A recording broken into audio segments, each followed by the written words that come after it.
자 브루스 감독은 이제 그만뒀습니다. 그리고 인터뷰를 보니까 좀 근데 내가 그때 그랬잖아. 뭔가 조금 씁쓸한 게 있다고. 내가 나이 먹어서 그런지 모르겠는데 뭔가 약간 이 사람이 잘하는 감독도 아니고 물론 뭐 프리미어리그에서 왔다 갔다 하는 거니까 전 세계에 있는 축구 감독 중에서야 제일 돈도 잘 벌고 커리어가 좋은 사람 중에 하나겠죠. 크게 전체 파이로 봤을 때. 그리고 위약금도 또 받아요. 그래. 그건 받지. 그렇게 생각하면 뭐 막 이렇게 볼 것도 없지만 뭔가 약간 인생이 좀 이래저래 참 생각이 많아지는 그런 느낌이었어. 그리고 옹호도 많이 받고 있어요. 생막시맹은 내가 만나본 사람들 중에 뭐 가장 따뜻한 사람이었다라고 얘기를 하는 격려도 있었고 제길쇼도 이번에 맞아 윌쇼 얘기 인스타 스토리를 올렸더라고요. 그래서 구단이 이렇게 그동안 맡았던 감독을 아무렇지 않게 내치는 건 좀 너무 냉정한 어떤 선택이다. 그래. 이런 비판을 했던 기억이 있습니다. 근데 솔직히 말하면 성적이나 이런 거 보면은 경질돼도 난 이상하진 않다고 그렇지. 보거든요. 그냥 올 시즌 무승이에요. 이게 제일 큽니다. 그럼 뭐 말도 안 되는 거니까. 그런 이제 거를 과정에 있어서 그런 빈살만 사단이 이제 들어왔고 이제 누가 봐도 이게 보이잖아요. 들어오자마자 언론에서 제일 먼저 나왔던 얘기가 브루스 얘기였어. 끝이다. 그러니까. 그러니까 이제 브루스 입장에서는 조금 무례하다라고 느낄 수 있을 만한 포인트가 없진 않았다.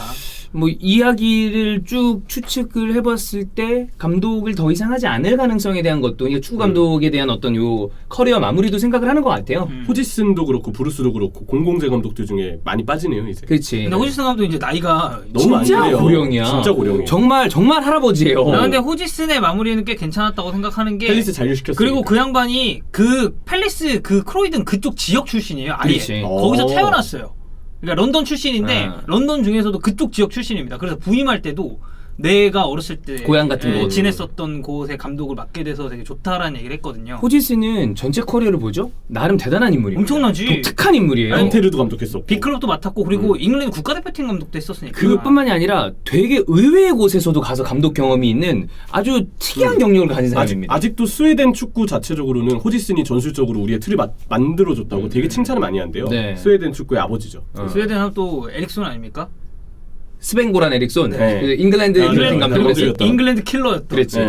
그렇습니다. 어쨌든 뉴캐슬 감독직은 이제 공석입니다. 누가 들어올지를 체크해봐야 되는데 최근에 급부상한 거는 지금 생각해보면 토트넘과 레비 그리고 또 누구야 파라티치가 이 사람을 선택하는 게 어땠을까라는 물론 이 사람도 로마에서 뒷부분을 보면 또 애매하게 이상한 것도 있긴 뭐 문제가 있었지만, 없었던 건 아니고 파울로 폰세카 얘기가 나오고 있어요. 네, 근데 뭐 폰세카 말고도 지금 다양한 후보군이 고려되고 있는 거 맞는 것 같아요.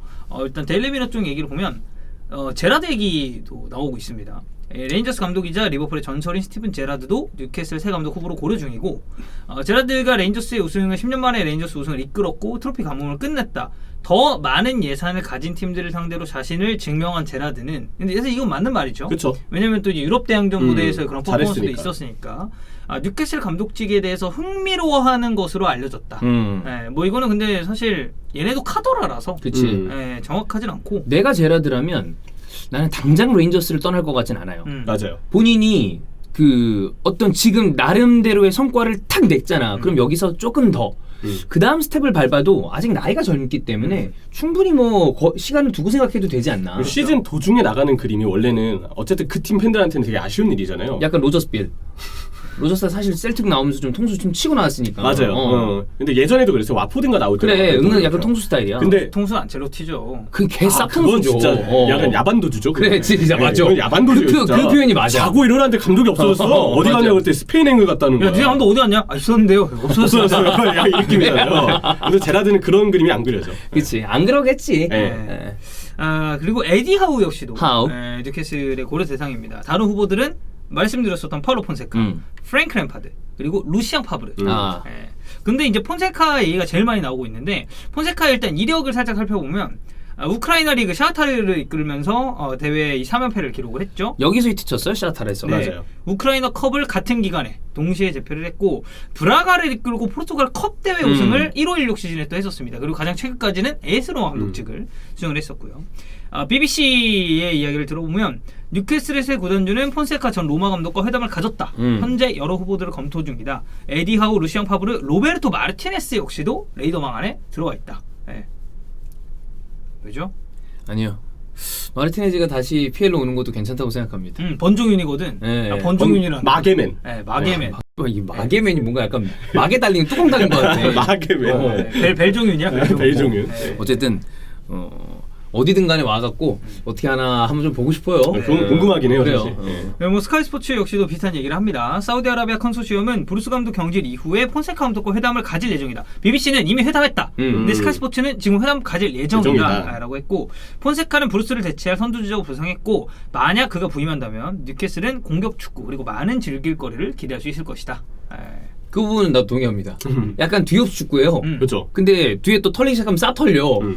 근데 이제 사실 뉴캐슬의 이런 전력을 고려해봤을 때 그 뒤없는 축구를 하면은 그냥 개쳐맞고 끝날 가능성을 생각을 해야 되거든요. 내 말이 그 말이야. 일단 진짜 센터백 한 2시즌 정도 봐야 되거든요. 지금 보강하려면. 맞아. 그 축구를 하려면 보강이 돼야 되는데 한 번 영입 이적 시장 거친다고 다 보강될 단계가 아니에요. ESPN은 아직 뉴캐슬은 1순위 감독 후보자를 정하지 못했다. 검토 대상자 중 한 명은 폰세카인데 올해 초 토트넘에 합류할 뻔했다라고 이제 분석을 붙였고, 폰세카는 AS 로마를 떠난 이후에 무적 상태다. 그는 공격 축구에 대한 명성 때문에 흥미로운 선택지로 고려되고 있다라고 합니다. 그때 이제 토트넘 폰세카 다뤘을 때 폰세카가 프리미어리그 행에 관심이 되게 많다라는 맞아요. 보도들이 있었죠. 그래서 있었어요. 그때 빠그라졌을 때 폰세카 좀 아쉬워했다라는 맞아요. 그런 얘기도 있었어요. 그 안에 SNS도 올라오고 그랬었잖아. 아내가 이렇게 되게 기뻐하고 했었는데 그래. 토트넘의 결정이 되게 실망했다는 얘기들이 많았죠. 결과적으로는 이제 누누가 온 게 토트넘 팬들도 만족시키지 못하고 있고, 그러니까 폰세카도 아쉬워했고, 지금 누구도 웃지 못하는 상황이 돼버린 거지. 그렇죠. 기엠발라그가 폰세카에 대해서 이제 이제 뭐라고 해야지?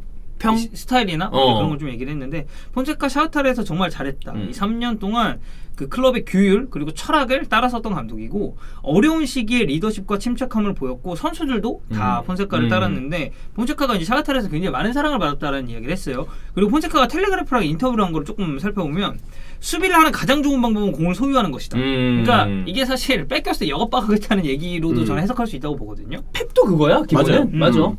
맞아. 우리는 서포터들과 함께 볼거리 그리고 좋은 쇼를 만들어야 할 의무가 있다. 공격적으로 경기를 지배해야 한다. 내가 죽을 때까지 이런 철학은 함께 따라올 것이다. 본인 스타일이 이거라는 거야. 저는 딱 이 인터뷰를 보고 생각난 사람이 딱 한 사람 있죠. 본프레레? 최강희 감독. 아 미안합니다. 본프레레. 최강희 감독을 얘기하는데 본프레를 얘기해서 미안합니다. 본프레 좋은 감독이죠. 네, 조봉래. 최강희 감독이 이 얘기를 이런 비슷한 뉘앙스의 인터뷰를 한 적이 있어요. 리그를 리딩하는 이 클럽들은 공격적인 축구 해야 된다. 수비적으로 나오면 안 된다라고 얘기를 하면서 내가 죽을 때까지 이런 공격적인 철학이 함께 할게, 이게 사실 닭공이거든요. 그렇지. 어떻게 보면. 그래가지고 좀 어느 정도는 좀 비슷한 성향적인 측면을 가지고 있지 않나라는 생각이 들고, 이제 우리가 하나 더 얘기를 해봐야 될 게, 감독은 지금 폰세카가 제일 유력한 후보로 고려되고 있는 것 같아요. 근데 선수는 어떤 선수를 데려오려고 하느냐. 익스프레스 쪽 얘기를 보겠습니다. 뉴캐슬은 최근 몇 주간 제시 링가드, 데클런 라이스, 그리고 칼버트 르윈 등 프리미어리그 스타들 영입을 고려했다. 3명 다 되면 얼마나 좋습니까? 나는 이거는 그러니까 되고 안 되고를 떠나서 방향성에 대해서는 괜찮은 방법이라고 생각을 하는 게, 난 자국 선수들 괜찮은 선수들을 데려오는 게 팀을 리빌딩하는데 좀 핵심적인 파트라고 생각해요. 데클런 라이스는 조금 근데 힘들죠. 가능성은 어려울 거야. 클럽들도 지금 어려워하는 마당에. 칼버트 르윈도 힘들 거라고 봐요. 맞아. 르윈이 팀을 옮긴 다음에 아마 좀 더 윗순위에 있는 팀들일 것 같고, 링가드는 가능성이 그렇죠. 근데 다만 가능성과 별개로 이렇게 플랜을 짠 거라면 나는 괜찮은 그림이라고 본다. 잉글랜드의 좋은 선수들로. 그리고 외질 얘기가 있습니다. 그리고 외질 얘기가 외질. 있더라.